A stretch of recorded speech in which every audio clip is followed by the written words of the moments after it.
The rain began in the early afternoon.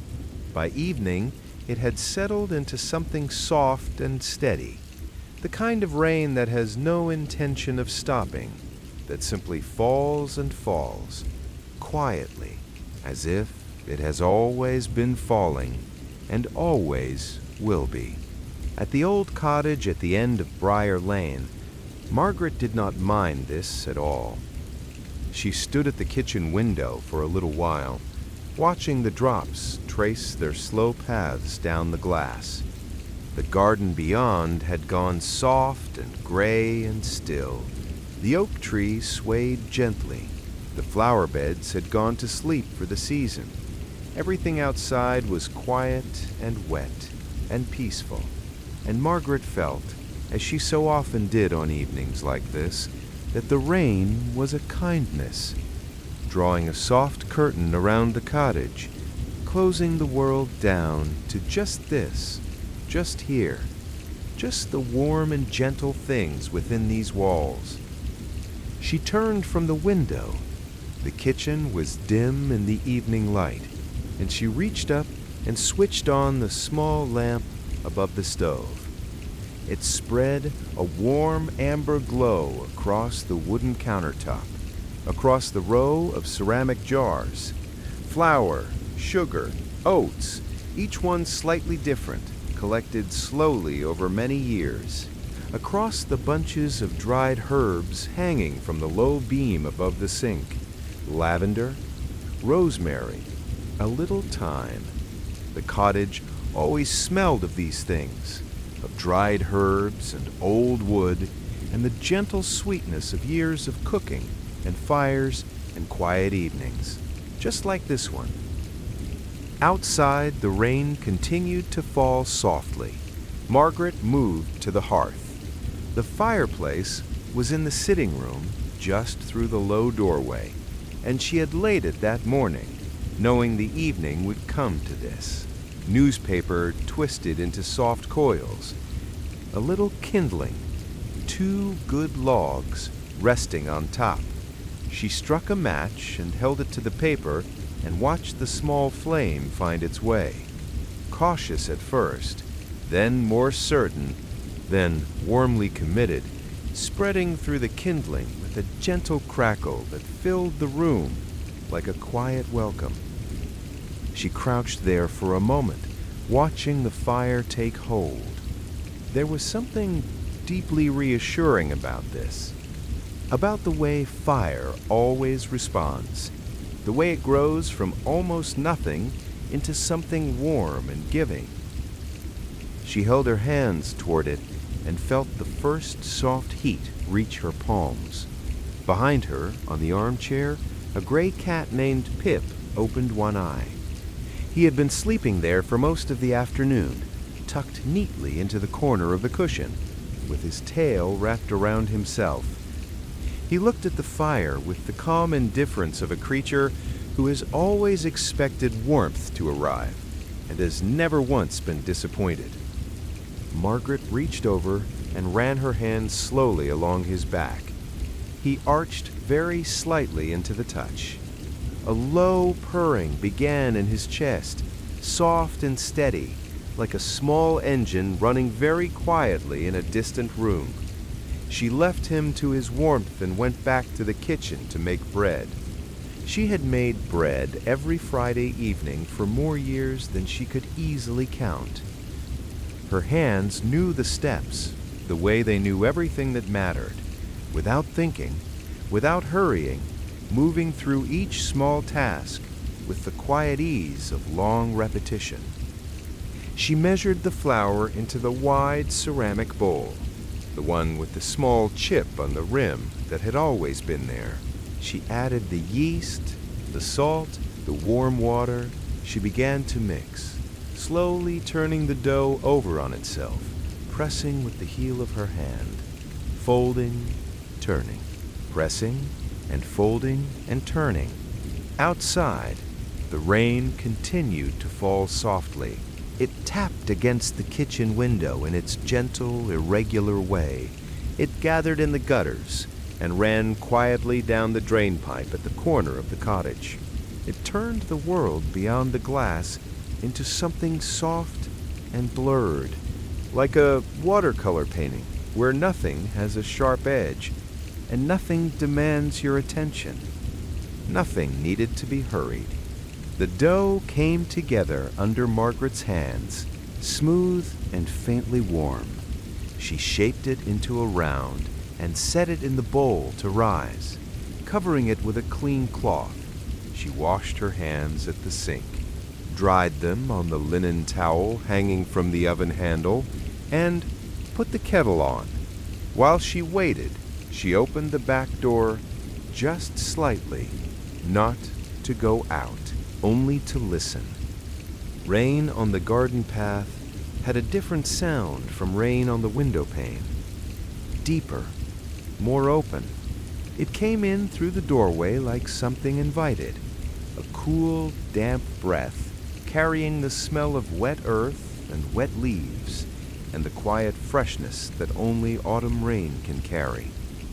She stood there for a little while, just inside the door, just listening. Then the kettle began its low whistle, and she closed the door softly and turned back to the warmth. Inside the cottage, everything was warm and quiet. Tea was made in the same brown pot she had used for 30 years.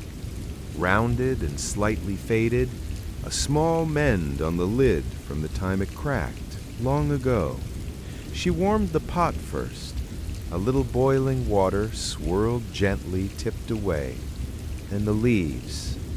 Then the water poured in a slow and steady stream.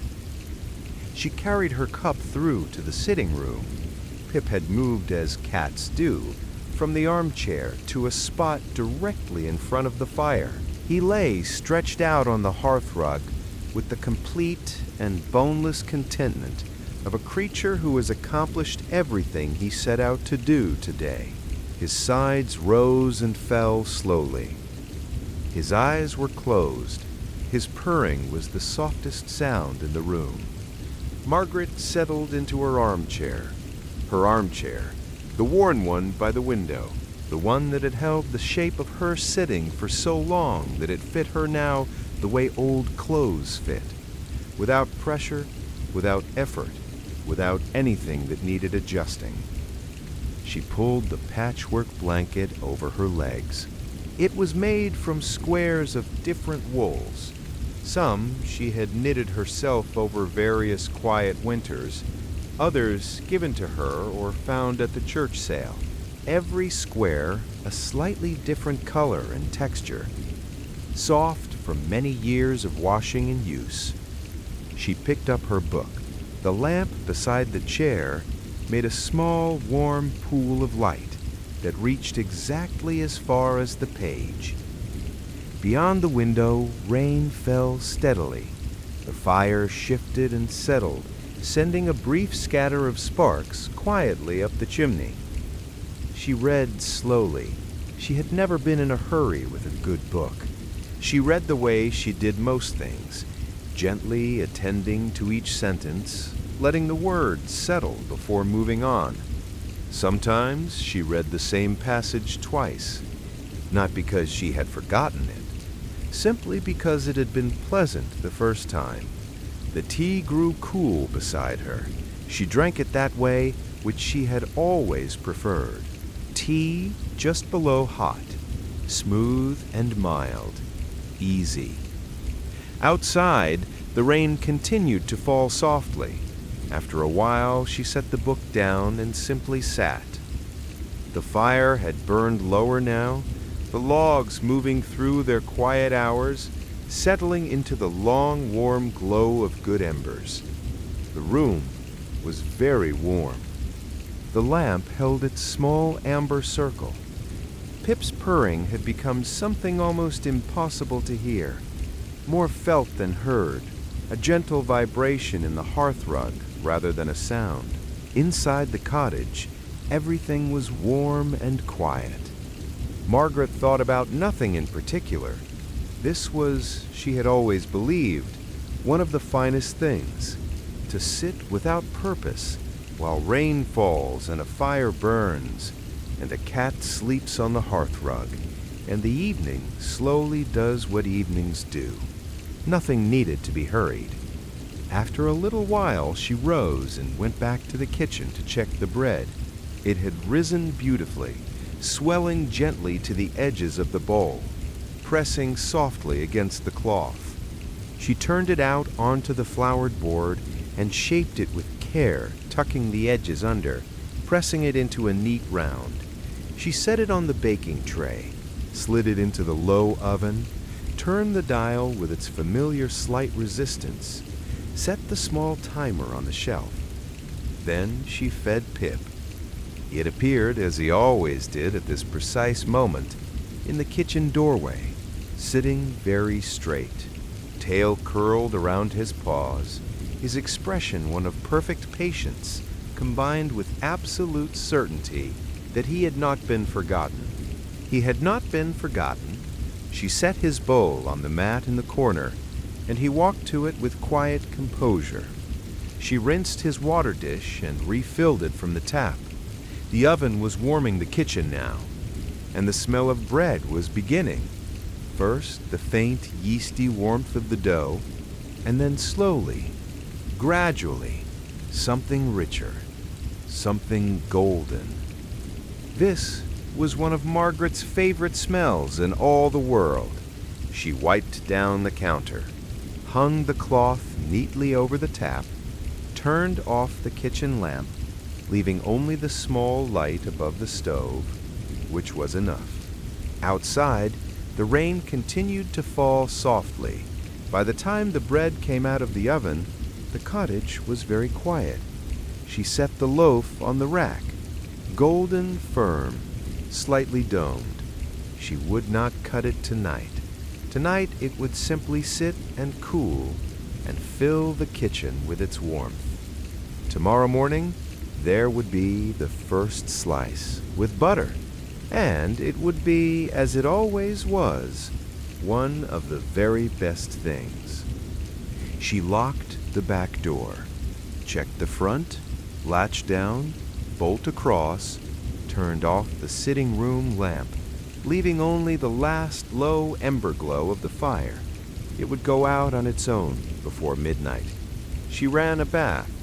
The bathroom was small, with a sloping ceiling.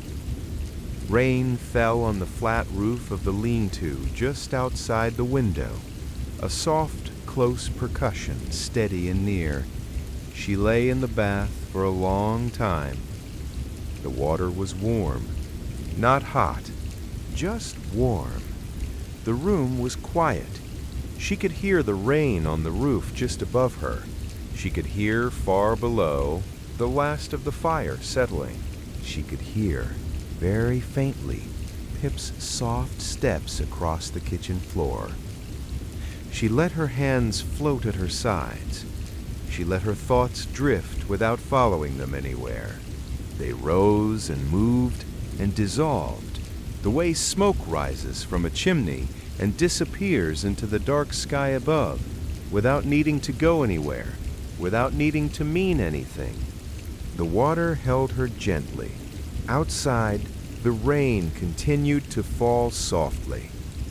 When the water began to cool, she stepped out slowly and wrapped herself in the large towel from the rail, warm from the heat of the room.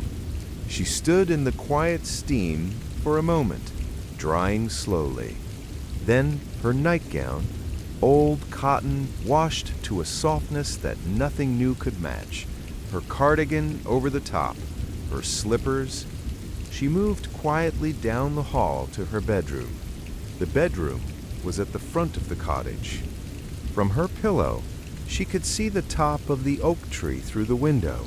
Tonight, there was only the darkness and the rain moving steadily down the glass. She turned down the bed. The sheets were cool and smooth. She moved to the warmer side and pulled the duvet up over her shoulder, tucking it gently around herself. On the nightstand, a glass of water, a small lamp which she left on, softly, for just a little while. She lay on her side, facing the window. The rain fell on the old cottage roof, on the stone path below the window, on the oak tree and the sleeping garden, on the lane beyond the gate, and on the fields beyond the lane, and on all the quiet, dark countryside stretching away in every direction, all of it resting, all of it still, all of it held inside the soft and endless sound of the rain. Pip appeared in the doorway. He crossed the floor with his silent steps and jumped up onto the foot of the bed. He turned once, twice, and settled. Margaret reached over and turned off the lamp. The room was dark and quiet. Outside, the rain fell. The cottage held her, warm and solid and familiar. The bread rested on its rack downstairs. The fire had gone to its last soft glow. The curtains moved barely in the faintest draft from the window, and Margaret breathed in, slowly, and breathed out. Slowly, the rain went on falling, softly, steadily, with great patience and no hurry at all, as it had been falling all evening, as it would go on falling through the long, quiet night, covering everything, quieting everything, gently, and without any effort at all.